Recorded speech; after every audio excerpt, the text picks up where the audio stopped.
Bismillahirrahmanirrahim. Assalamualaikum warahmatullahi wabarakatuh. Perkenalkan, nama saya Muhammad Bimaendra dari D4 Teknologi Rekayasa Otomasi 2017 dengan NIM 40040317640005. Pada kesempatan kali ini saya ingin mempresentasikan seminar hasil tugas akhir saya yang berjudul Hidroponik Metode DFT, Deep Flow Teknik berbasis Microcontroller ISP32 untuk kontrol kelembaban dan pH pada tanaman pokcoy, dengan di bawah bimbingan Bapak Fahrudin Mangko Sasmito, STMT. Baik, langsung ke latar belakang mengapa saya mengambil judul tugas akhir ini adalah Indonesia merupakan negara yang penduduknya sangat padat, dan kebetulan juga di salah seperti di Bekasi gitu, dan juga pada masyarakat di Indonesia sendiri ini udah paham betul terkait gizi yang harus mereka cukupi, salah satunya sayur gitu. Tapi muncul keskeptisan di masyarakat bahwasanya kebanyakan sayur-sayur yang dijual di pasar itu mengandung pestisida, dan akhirnya tidak banyak juga jadi dari masyarakat sekitar tuh dengan swadaya mandiri menanam bibit-bibit pohon seperti pohon cabai atau pohon yang lainnya yang skala rumahan. Lalu yang jadi masalah adalah ketika di kota-kota besar seperti contohnya Bekasi dan Semarang, kebetulan kebanyakan dari perumahan masyarakat Indonesia itu merupakan komplek-komplek yang padat. Nah, sehingga memiliki lahan yang sangat sempit dan tak banyak juga lahan, bahkan banyak juga masyarakat menggunakan lahan tersebut sebagai carport. Nah, untuk itu salah satu solusi yang efisien dari penanaman pohon secara swadaya adalah menggunakan hidroponik, yaitu menggunakan metode DFT. Salah satunya menggunakan metode DFT. Mmm, Salah satunya untuk hidroponik sendiri adalah menggunakan pohon pokcoy, yang kebetulan juga banyak sekali peminatnya di masyarakat di Indonesia, menggunakan pokcoy. Dan bisa kita lihat juga untuk metode DFT ini itu menggunakan deep flow teknik, jadi penyusunan sipon itu dari bawah ke atas gitu, tidak melebar gitu. Jadi sangat simpel dan sangat minimalis sehingga cocok untuk di lahan-lahan yang sempit seperti misalkan di apartemen atau di lahan yang kebetulan sebelah kiri kanan itu dempet dengan rumah. Jadi kita bisa menanam hidroponik di teras. Lalu next, rumusan masalah. Rumusan masalah dari tugas akhir saya ini adalah bagaimana prinsip kerja dari hidroponik metode DFT yang menggunakan microcontroller dalam pengukuran pH. 2, bagaimanakah proses pembuatan hidroponik berbasis microcontroller tersebut? Dan yang ketiga adalah bagaimana cara penggunaan DHT22 dalam mengukur kelembapan dan suhu. Next, tujuan saya membuat tugas akhir ini adalah untuk mengukur pH dan kelembaban hidroponik secara otomatis. Yang kedua, untuk mempermudah pengukuran level larutan nutrisi agar seimbangnya nutrisi dan AB mix biar pH-nya terjaga stabil. Ini juga salah satu jadi permasalahan ketika kita mencampurkan nutrisi AB mix, yaitu sebuah nutrisi untuk menyuburkan ya seperti pupuk lah, pupuknya untuk hidroponik ini, bahkan kita tidak memerhatikan pH-nya apakah itu terlalu basah atau terlalu asam gitu, dan padahal itu sendiri sangat mempengaruhi dari pertumbuhan pohon itu sendiri. Lalu yang ketiga adalah mengontrol kelembaban di sekitar hidroponik agar tidak kering. Ini tujuan yang sangat opsional sekali karena kebetulan tempat yang saya teliti itu adalah Bogor. Di daerah Bogor sendiri itu cenderung panas dan gersang, Bogor Cilengsi. Jadi untuk penggunaan mengontrol kelembaban ini cukup opsional. Lalu next, manfaatnya adalah membantu mempermudah masyarakat mengontrol proses penanaman hidroponik, dan yang kedua adalah menerapkan teori dan ilmu yang diterapkan selama masa perkuliahan.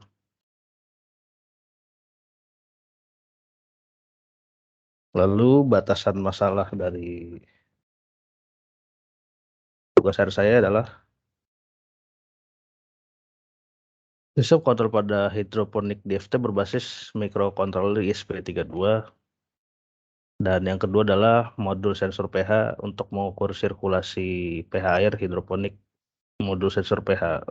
Yang ketiga adalah hidroponik menggunakan DFT, deep flow technique, yang artinya adalah ketika kita menggunakan DFT adalah seperti sistem kontrol pada hidroponik DFT berbasis ISP32, lalu modul sensor pH untuk mengukur kondisi sirkulasi pH air hidroponik, dan yang ketiga adalah hidroponik menggunakan deep flow technique, yaitu metode anak tangga. Yang keempat adalah jenis sayur. Tanaman yang dipakai adalah tanaman pok choy. Yang kelima adalah pemberian pH asam dan basa untuk menstabilkan kadar pH dalam sirkulasi. Dan yang keenam adalah penggunaan sensor DHT untuk mengukur kelembaban. Next, metode penelitian. Inilah beberapa metode, beberapa langkah metode dari metode penelitian yang saya lakukan, yaitu adalah studi literatur dan wawancara kepada yaitu studi literatur yang berada di daerah Bogor, tepatnya di Cilengsi. Dan kedua adalah perancangan software dan hardware alat kontrol pertumbuhan tanaman hidroponik. Lalu berikutnya pembuatan hidroponik DFT model anak tangga. Berikutnya lagi adalah pembuatan program keseluruhan sistem. Dan yang kelima adalah pembuatan sistem monitoring berbasis IoT, yaitu menggunakan software Blink IoT. Dan yang berikutnya pengajuan dan analisa alat kontrol pertumbuhan tanaman hidroponik. Dan yang terakhir adalah kesimpulan. Lalu di berikutnya adalah desain dari perancangan alat itu sendiri. Perancangan alat itu sendiri ya mulai dari sebelah kiri adalah panjang dari pipa yang menghubungkan untuk menanam media tanam itu adalah 192 cm. Sedangkan panjang dari ujung bak reservoir ke ujung pipa media tanam itu adalah 197 dengan tinggi sekitar 50 cm. Lalu panjang dari bak reservoir sendiri itu memiliki lebar 45 cm dengan tinggi 28 cm.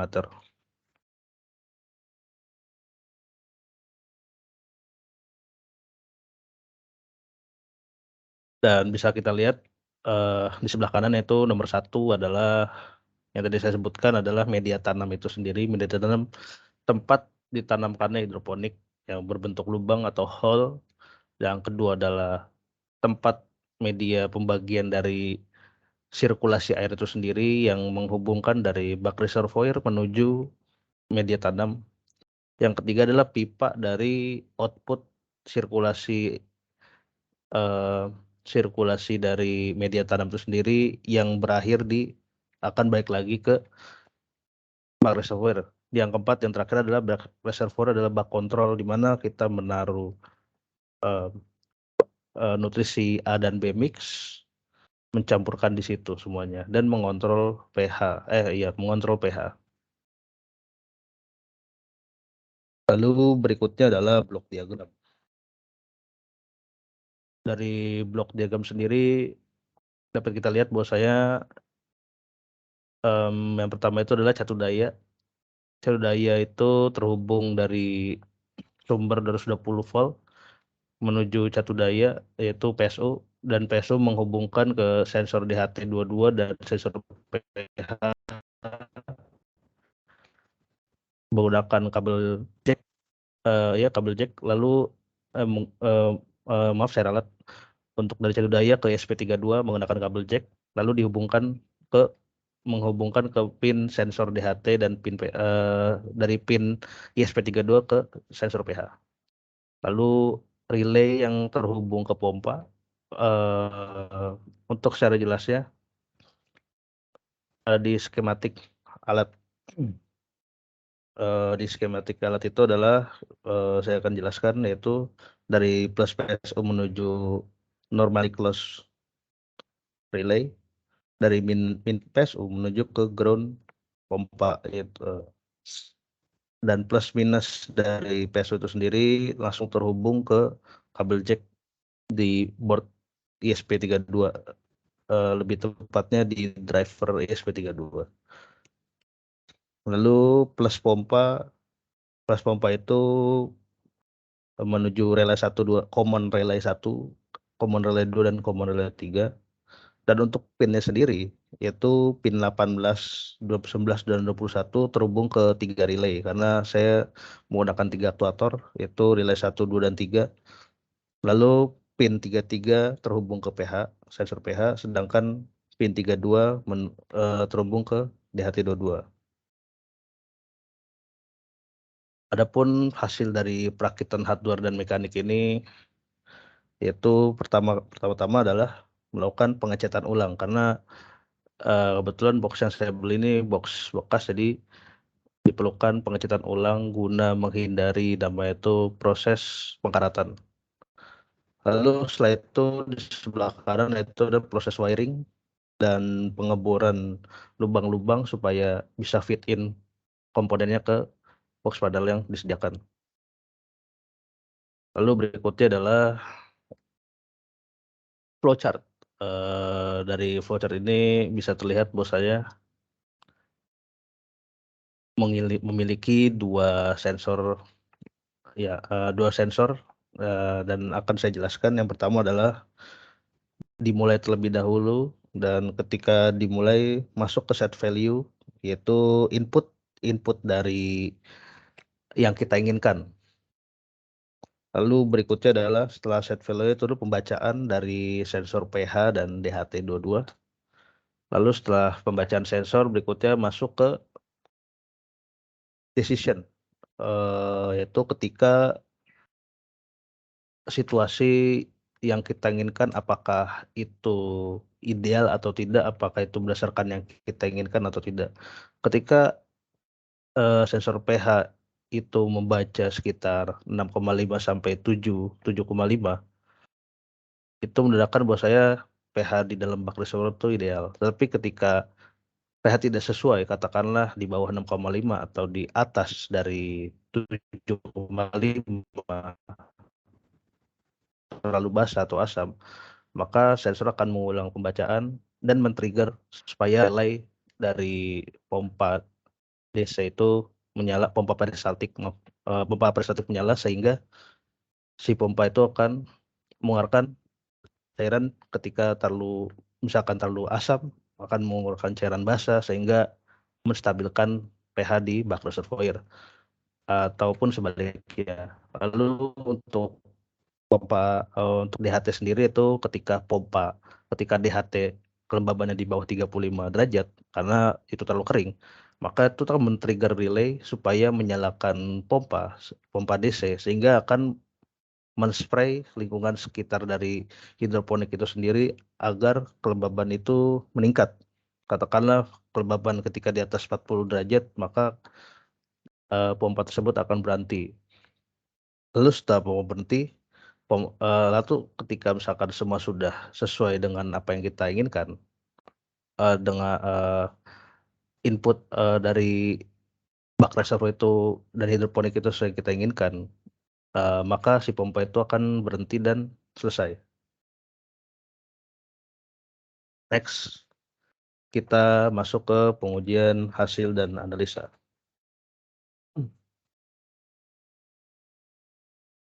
Pengujian sensor pH. Jadi pertama-tama pengujian sensor pH ini adalah yang pertama kali dilakukan adalah pengkalibrasian. Yang bisa kita lihat bahwasanya kita mencocokkan dan mengambil tegangan dari pH-pH yang menjadi patokan seperti pH 4, pH 7, dan pH 10.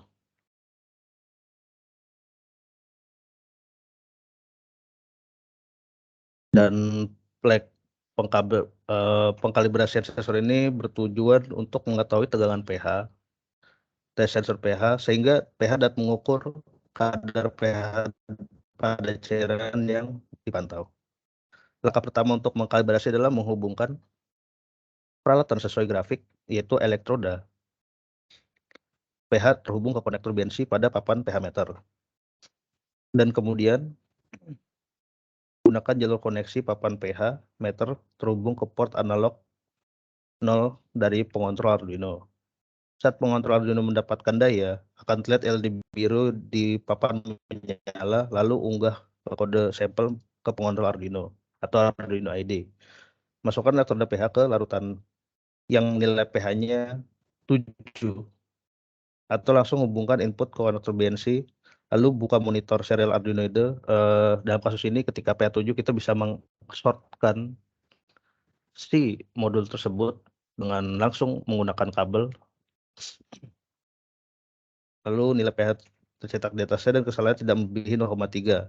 Catat nilai pH yang dicetak lalu bandingkan dengan 7 dan selisihnya harus diubah menjadi offset. Nah, offset ini adalah ketika kita mengukur pH yang diketahui itu ternyata tidak sesuai, maka kita harus mengurangi pH yang termonitor di sensor pH, lalu menguranginya dengan pH yang diketahui. Kayak contoh misalkan kita mengetahui pH tersebut adalah 4 dan ketika kita ukur ternyata pH tersebut yang terbaca di modul kita adalah 5. Oleh karena itu kita harus mengurangi supaya si offset, mengurangi itu dan berubah menjadi offset agar pembacaan pH stabil, tepat, lebih tepat ya. Misalnya nilai pH tercetak adalah 6,88, maka selisihnya adalah 0,12 dari 7. Maka kita harus mengubah define offset 0 menjadi define offset 0,12 karena balik lagi dari 6,88 ke 7 itu bedanya 0,12 ya, sehingga harus ditulis offset 0,12. Lalu masukkan elektroda pH ke larutan pH yang nilainya 4, yaitu nilai yang sudah pH yang sudah kita ketahui. Kemudian tunggu sekitar 1 menit dan sesuaikan potensi penguatan perangkat, ya dalam hal ini adalah potensio. Biarkan stabil sekitar 4 tahap ini. Kalibrasi asam telah selesai dan mengukur nilai pH larutan asam. Jika ingin mengukur pH larutan lain, harus mencuci elektroda terlebih dahulu. Nah, ini yang harus menjadi perhatian kita semua bahwasanya ketika kita ingin mencampurkan atau kita ingin mengetes, katakanlah dengan pH-pH yang lain, pH 7 ke pH 4 misalkan, harus dinyalakan dulu si probe tersebut supaya tidak mempengaruhi pembacaan dari sensor yang kita gunakan.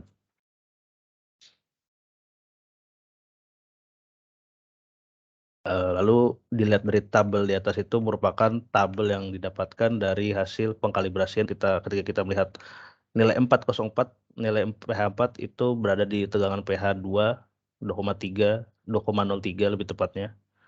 Lalu nilai pH 7 itu adalah 2,5 dan pH paling basah yang saya punya adalah 10, yaitu memiliki tegangan 3,01 yang saya ukur melalui multimeter.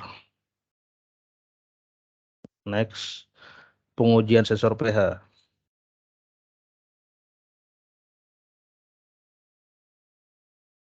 Setelah kita melakukan pengkalibrasian, lalu kita melakukan pengujian dari sensor pH. Lalu setelah kita melakukan pengkalibrasian, kita melakukan pengujian dari sensor pH itu sendiri.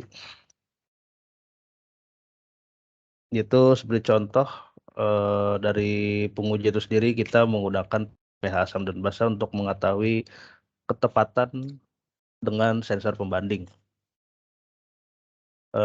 Bisa kita lihat di sini bahwasanya tuh dari kita melakukan 10 kali pengujian, yaitu 10 kali waktu pengujian yang berasal dari yang kita gunakan adalah pH yang kita miliki, yaitu pH asam dan basa, yang dimulai ketika dari pH 8 memiliki perbedaan dengan pH meter itu sekitar 0,05, memiliki selisih. Lalu berikutnya kita mendapatkan nilai 7,8 dan memiliki perbedaan 0,1, dan di percobaan di sampel ketiga itu 7,45 memiliki perbedaan pH meter 7,8 dan seterusnya. Sehingga menghasilkan nilai RMSE adalah 0,7.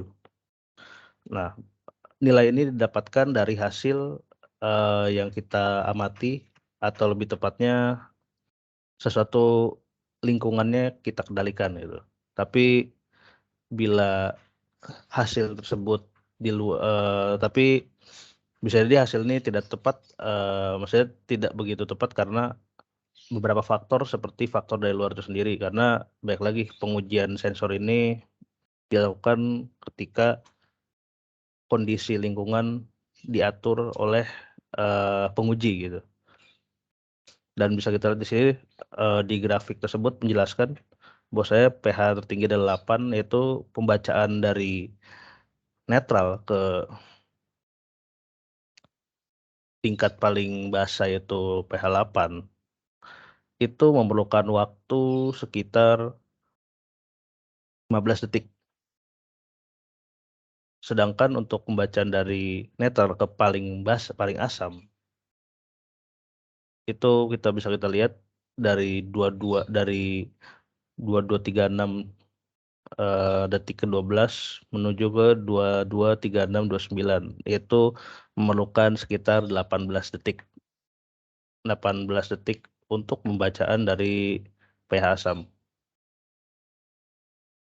Karena baik lagi ini semua faktor yang mempengaruhi kenapa pembacaan dari pH basa dan asam itu cenderung lebih lambat pH asam ketimbang basa karena pengujian yang pertama kali dilakukan adalah pH basa.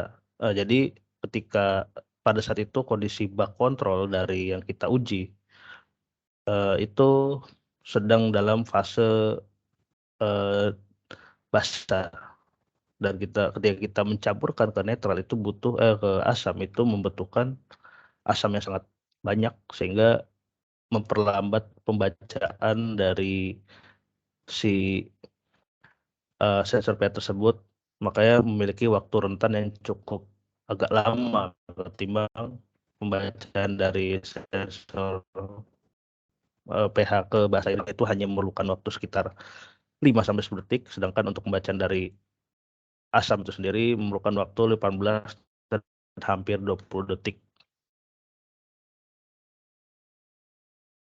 Lalu next, pengujian sensor DHT22.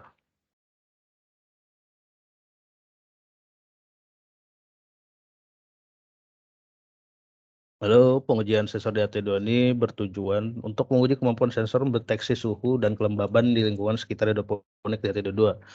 Dalam kasus ini yang saya gunakan adalah hanya mengambil kelembabannya karena, eee, ketika saya melakukan pengujian di Semarang ini kalau misalkan kita menguji suhu di ruangan di luar ruangan, kita tidak bisa mengatur faktor tersebut gitu.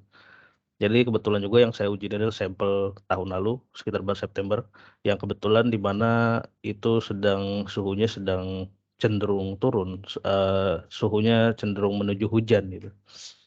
Jadi yang bisa saya ambil adalah kelembapan, karena, faktor dari suhu itu sendiri ketika kita melakukannya di luar ruangan berbeda dengan dalam ruangan, kalau di luar ruangan itu tidak bisa diatur, sedangkan untuk di dalam ruangan itu seperti contohnya halnya yang saya lakukan di Bogor itu bisa mengatur si suhu dan kelembaban secara sekaligus, karena di dalam ruangan itu cukup panas gitu. Sedangkan untuk suhu yang dilakukan di luar ruangan ini tidak bisa diubah gitu. Lalu kelembaban secara aktual secara ruangan. Nah, hasil pengukuran dari sensor ini berupa nilai suhu yang akan diumpan balikan ke kontrol SP32. Perbandingan dilakukan dengan cara mengukur suhu dengan kelembaban dengan sensor DHT22 dan kelembaban data akan dibandingkan dengan HTC sensor. Bisa kita lihat di data berikut ini, ketika kita mengukur dari kelembaban itu, maka, memiliki selisih yang cukup kecil, yaitu menggunakan dengan sensor HTC sensor ini yaitu seperti di nomor 1 memiliki selisih pengukuran 0,1. Dan sampai seterusnya rata-rata memiliki selisih pengukuran itu sekitar 0,4. Sehingga didapatkan hasil dari RMSE ini adalah 0,5 yang bisa dikatakan memiliki tingkat keakurasian yang lumayan baik. Berikutnya, ini adalah hasil dari monitoring Blink, yaitu menggunakan Blink IoT dengan mode smartphone. Bisa kita lihat di sini muncul grafik dari pH dan suhu dan kelembapan. Lalu berikutnya adalah hasil pengujian keseluruhan. Nah, di hasil pengujian keseluruhan ini meliputi dari pengujian pengendalian sensor pH terhadap hidroponik, itu terbagi dua, yaitu pengujian dalam keadaan asam dan netral, yaitu keadaan basa dan netral. Lalu yang kedua adalah pengujian pengendalian sensor DHT kelembaban hidroponik.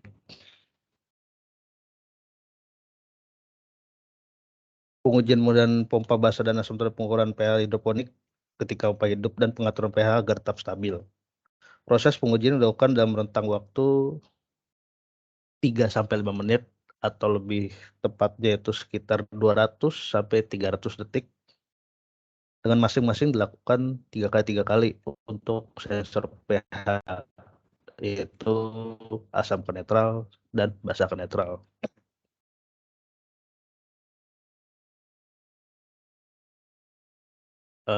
Untuk pengujian dari asam ke netral ini dibutuhkan waktu yaitu 200 sampai 300 detik. Lalu sehingga hasil dari asam dan basa dari pengukuran hidroponik dihasilkan dari tingkat ppm nutrisi yang diberikan, dan juga harus dijaga rentang 6,5 sampai 8 agar pertumbuhan bisa terjaga.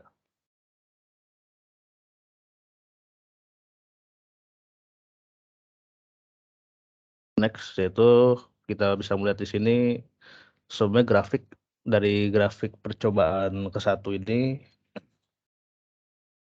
bisa dilihat bahwa dari 0 sampai 50 pH naik, dari detik ke 0 sampai 50 pH naik secara perlahan dan agak stabil ketika di detik 51 sampai 100, dan cenderung meningkat tajam ketika di detik 100 sampai 130, dan bak reservoir menjadi netral di rentang 0,5 sampai 8 ketika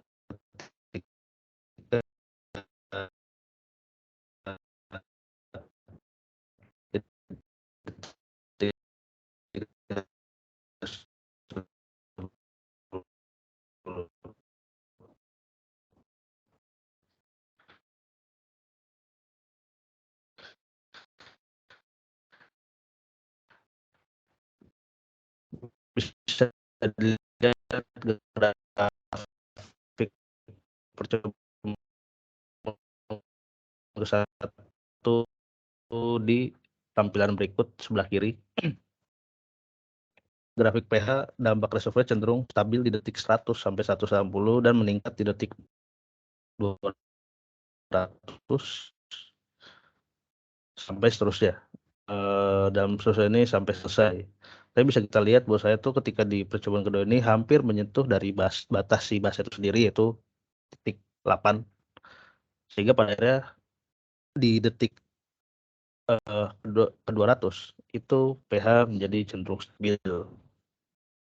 Lalu di percobaan asam ke netral yang ini adalah pada grafik terlihat bahwa pH pada bak reservoir meningkat ke pH 0,5 dari detik 161 sampai 170, dan cenderung pembacaan pH naik turun. Dan ketika detik 170 pH bak reservoir meningkat netral abu-abu, yaitu basa sendiri, dan turun dari 10 di pH 70. Next, pertama itu adalah pada pengujian ke-1 terlihat bahwa dari titik pH terendah memerlukan waktu 150 detik untuk pH netral, karena pada sehingga pH netral di grafik pH mencapai titik dari netral itu sendiri. Lalu di percobaan kedua bisa kita lihat bahwasanya pada percobaan asam kedua ini durasi percobaan itu 250 detik karena eh, ketika kita ingin mengubah dari percobaan dari asam ke netral, kita memiliki sampel yaitu basa. Sedangkan ketika memiliki sampel yaitu asam gitu, sehingga memerlukan basa yang cukup banyak untuk menetralkan.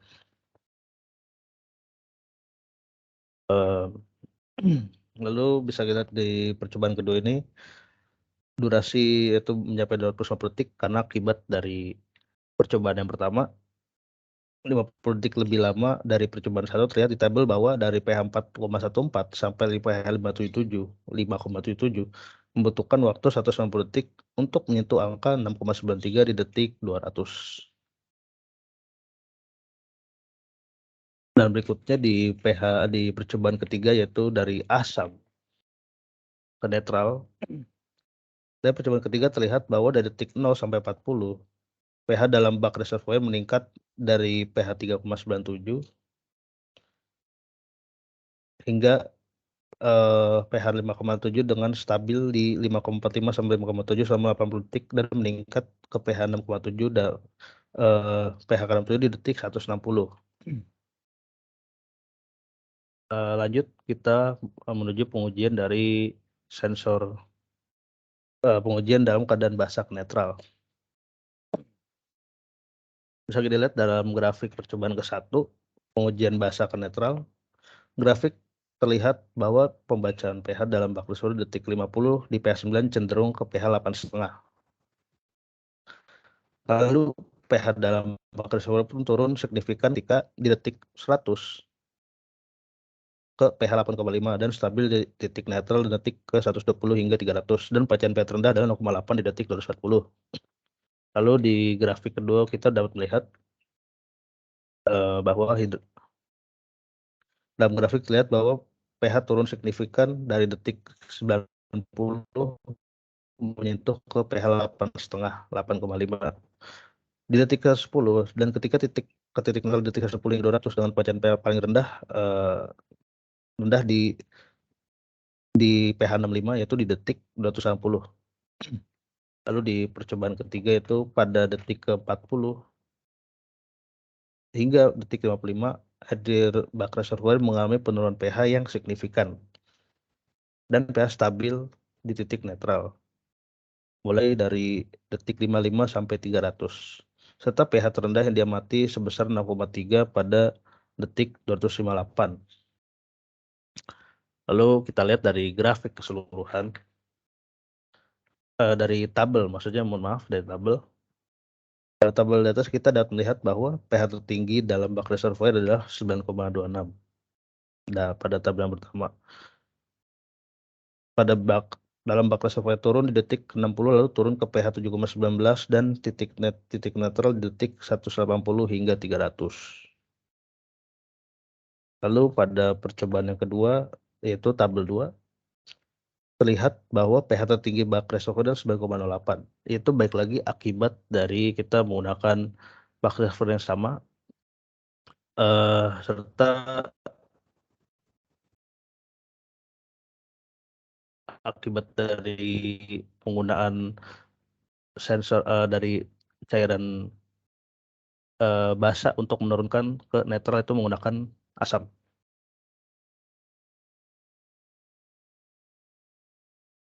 Mix juga hidroponik yang mengaruhi kadar pH dalam bak reservoir lalu pembacaan pH terendah dalam bak reservoir berada di pH 6,78. Lalu pada tabel ketiga kita lihat dijelaskan bahwa bak reservoir mengalami penurunan pH cairan di detik ke-60 menjadi 8,62 dan turun detik ke-120 menjadi 7,36 dan salah satu titik terendah di detik ke-240 yaitu bernilai 6,96. Itu merupakan rekap dari hasil pengujian sensor pH dari secara keseluruhan dari asam ke basa dan basa ke asam, asam ke netral dan netral ke basa. Berikutnya adalah pengujian dari sensor DHT kelembapan hidroponik. Itu saya mengambil sampel di 2 waktu, yaitu jam 1 dan jam 3. Itu kita menjadi 6 percobaan, itu bukan 3 yaitu 6 percobaan, dan setiap percobaan dilakukan selama 300 detik atau 5 menit. Dan bisa kita lihat dari percobaan pertama terlihat grafik, bahwa lingkungan sekitar kelembaban lingkungan sekitar menurun. Yang menandakan bahwasanya lingkungan sekitar cukup kering dan kelembaban pH terendah itu mencapai 3,5, dan kelembaban tersebut perlu meningkatkan suasana agar menjadi lembab. Nah, bisa kita lihat di sini pH,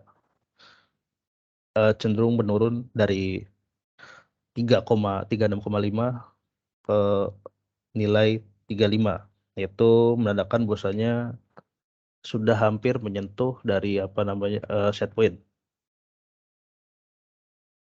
Lalu di percobaan kedua kita juga melihat bahwasanya ketika pH sudah mencapai di bawah dari 3,5,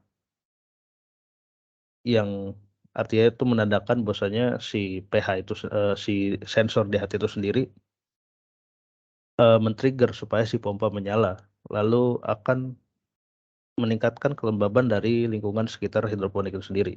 Yang bisa kita lihat dari grafik itu kelembaban naik 2-3% per 300 detik dan kelembaban tertinggi itu 37. Lalu di percobaan ketiga yaitu jam 1 siang, dari grafik di atas dapat disebutkan bahwasanya ketika kelembaban menyentuh 35, maka pompa mulai menyala dan meningkatkan kelembaban secara bertahap. Yang bisa kita lihat 2-3% per 300 detik. Pompa terus menyala walau kelembaban mencapai 30% guna meningkatkan kelembaban secara efektif, dan pompa akan berhenti apabila sudah mencapai batas yaitu 40 derajat. Karena bila terlalu lembab itu juga tidak baik, akan bikin, lingkungan menjadi basah atau becek ya. Dan pengembalian sampel dilakukan selama 5 menit dan pencatatan data dilakukan per 15 detik.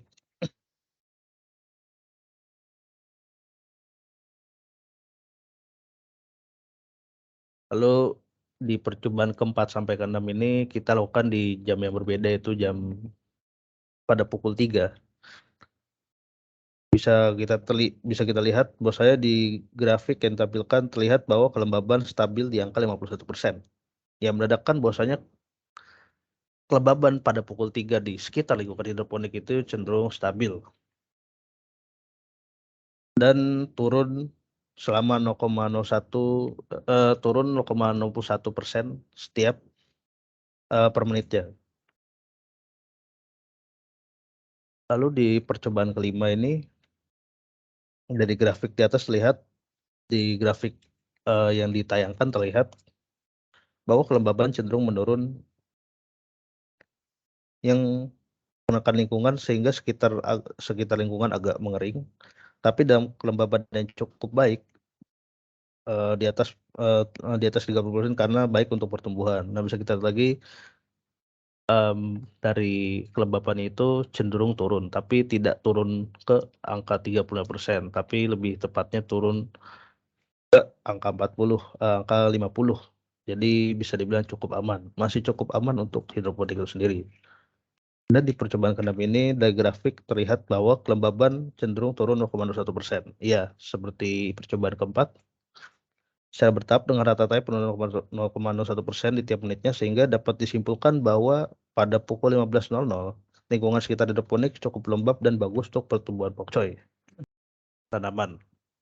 Jadi pada pukul 3 ini kita hanya memiliki kelembaban paling rendah yaitu sekitar 50,4%, dan ini masih cukup baik untuk lingkungan hidroponik atau bisa dibilang cenderung stabil. Lalu next.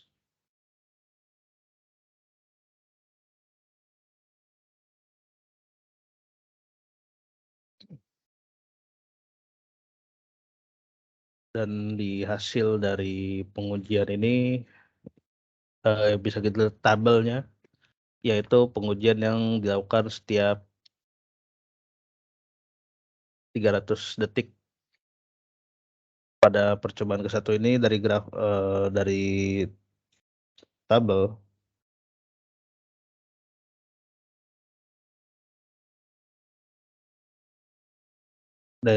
percobaan ke-1 terlihat bahwa kelembaban cenderung menurun di angka 36,5 sampai 3500 di rentang waktu 5 menit yang menekankan lingkungan sekitar cukup kering gitu, sehingga memicu pompa nyala dan meningkatkan kelembaban di sekitar. Jadi pada tabel yang pertama,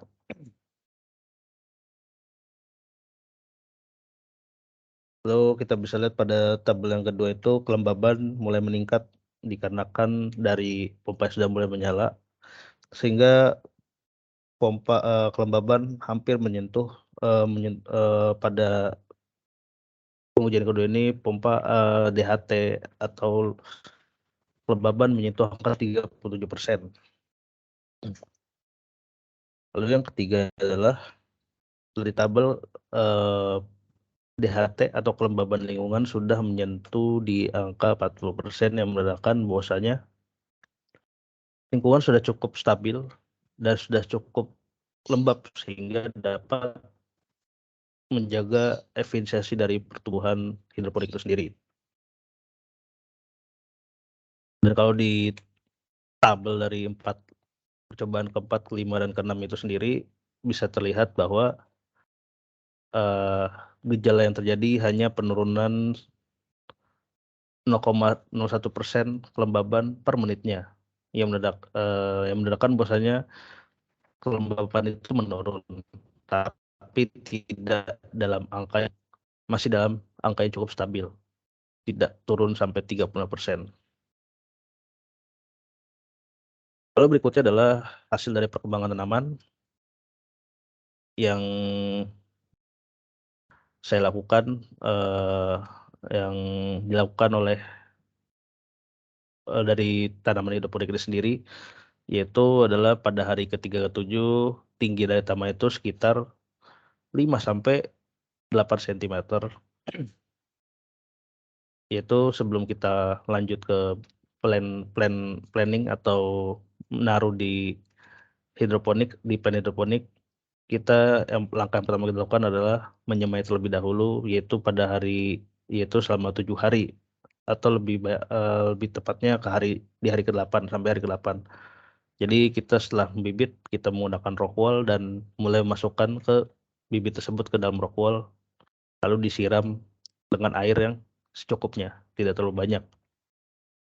Lalu pada hari berikutnya lalu perkembangan berikutnya di hari ke-10 sampai 15, yaitu ketika bibit sudah mulai dimasukkan ke plant, dan ketika bibit sudah dimasukkan ke plant, maka kita melihat bahwasanya di gambar itu ada pertumbuhan dari poknya itu sendiri, pertumbuhan dari pokcoy yang diakibatkan dari, eee, nutrisi AB yang tercukupi serta dijaganya kelembapan dan pH dari bak reservoir. Dan bisa kita lihat beberapa dari tanaman ada yang tumbuh cukup tinggi yang menandakan bahwasanya, nutrisi yang diberikan kurang efektif gitu. Karena ada beberapa dari tumbuhan itu saya biarkan membanding. Yang pertama itu dibiarkan pH-nya, yang kedua pH-nya diatur. Lalu pada hari ke-20 sudah mulai tampak pohonnya sudah membesar, tapi belum untuk dipanen, dan sudah kita lihat sudah mulai tumbuh daunnya,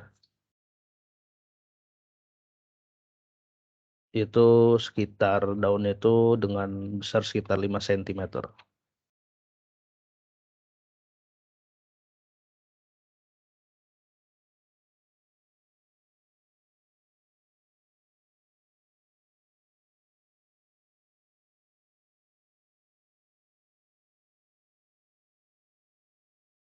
Lalu berikutnya adalah hasil dari perkembangan tanaman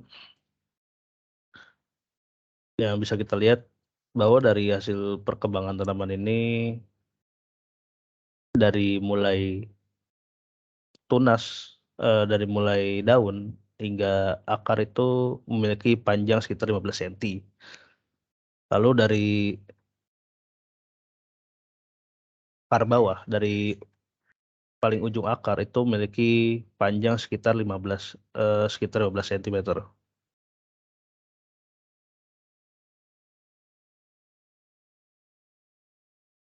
Dan ini merupakan satu contoh, eee, pokcoy, yaitu baby pokcoy, yaitu pokcoy yang kecil.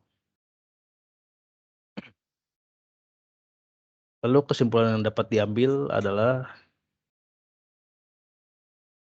pemberian nutrisi ppm terhadap pokcoy sangat berpengaruh terhadap kadar pH hidroponik. Lalu yang kedua adalah penggunaan sensor pH harus dicari terlebih dahulu dengan melakukan kalibrasi alat guna menstabilkan tegangan pH. Jadi memang perlu dilakukan kalibrasi untuk sensor pH ini dan dilakukan secara berkala supaya pembacaannya bisa tepat. Dan yang ketiga adalah kelembaban yang baik itu di atas 30% karena itu lingkungan yang kering memerlukan kelembaban agar minimalisir kekeringan. Jadi di hidroponik sendiri terlalu kering itu tidak baik dan terlalu lembab pun tidak baik gitu. Eee, yang keempat adalah rata-rata selisih sensor pH dengan banding memiliki nilai RMSE 0,7 sedangkan untuk DHT dua-dua memiliki selisih 0,5%, 0,5 nilai RMSE 0,5 dan untuk sensor pH harus dilakukan pengkalibrasian guna mengakuratkan hasil pembacaan. Dari hasil pengujian yang saya lakukan ini yaitu mengapa memiliki perbedaan nilai RMSE kecil, error yang cukup kecil karena pengujian dilakukan dengan lingkungan yang diinginkan, dilakukan yang cukup ideal gitu. Dan terkadang bila seperti lingkungan yang tidak cukup ideal seperti yang di percobaan-percobaan sebelumnya, itu pada pengukuran basa ke netral serta asam ke netral itu terlihat bahwasanya ketika kita ingin mencapai, di bak dasar ini ingin mencapai pH tertinggi itu tidak bisa karena bak kalibrasi sudah tercampur dengan larutan pH untuk menetralisir seperti pH asam atau basa, larutan asam atau basa. Lalu sarannya adalah penggunaan sensor pH yang bagus dapat mengurangi resiko pembacaan tidak stabil, karena sensor pH yang kurang berkualitas harus diakali dengan mengkalibrasi sebulan sekali. Yang saya gunakan ini adalah sensor pH yang digunakan untuk percobaan, sehingga, eee, perlu sering-sering sekali dilakukan kalibrasi. Yang kedua dalam perbuatan sistem kendali dalam hidroponik harus menentukan daerah sekitar karena alat harus beradaptasi dengan lingkungan. Ya baik lagi, ketika kita ingin membuat hidroponik, ingin menanam sebuah hidroponik, kita harus mengetahui dulu apakah lingkungan kita cocok atau tidak gitu. Dan beberapa lingkungan mungkin cocok seperti contoh di daerah Bandung yang dataran tinggi mungkin atau di daerah Ungaran yang suhunya cukup dingin, cukup baik, sehingga tidak memerlukan alat untuk, aktuator untuk kelembaban. Beda halnya ketika kita ingin menanam hidroponik di daerah yang cukup kering, maka kita harus mengerti tentang kelembaban daerah tersebut, kita harus bisa mengatur bagaimana caranya supaya hidroponik yang kita tanam ini tidak kering gitu, dan at least kita harus menjaga kelembabannya agar cukup baik. Lalu yang ketiga adalah penggunaan sensor pH dengan prop bertipe SKU SN161 hanya efektif dipakai dalam kurun waktu 6 bulan. Bila ingin hasil yang maksimal untuk skala home industri atau sebagainya disarankan menggunakan prop bertipe SKU KB 2003 karena memiliki spesifikasi yang mumpuni serta umur penggunaan dan dapat bertahan selama 2 tahun pemakaian aktif. Yang terakhir adalah penggunaan sensor EC lebih baik karena dapat meningkatkan efektivitas dari monitoring hidroponik itu sendiri. Baik, cukup sekian dari saya, kurang lebihnya mohon maaf. Apabila ada salah kata mohon dimaafkan. Sebelum ditutup, ada sedikit video alat dari pembuatan alat hingga percobaan alat. Waktu itu saya mohon pamit undur diri, kurang lebihnya mohon maaf. Wabillahi taufiq wal hidayah. Wassalamualaikum warahmatullahi wabarakatuh.